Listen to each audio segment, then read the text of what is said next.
Hello everyone, this is Ms. Gutsell speaking, and in this video, we are going to look at view feature number 4, the document outline for the Google Docs series.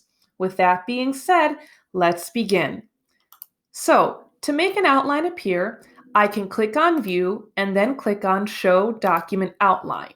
In order to add headings to my outline, I need to select some text and then I can change it under styles to any of the heading types, 1, 2, or 3.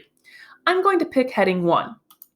As can be seen, the heading now appears under my outline. So what that means is when I click on it, my cursor will go back to that heading.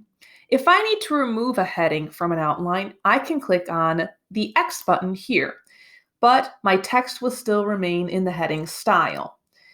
If I made a mistake and didn't mean to remove that heading, I can highlight my text again, right-click on it, and then select Add to Document Outline.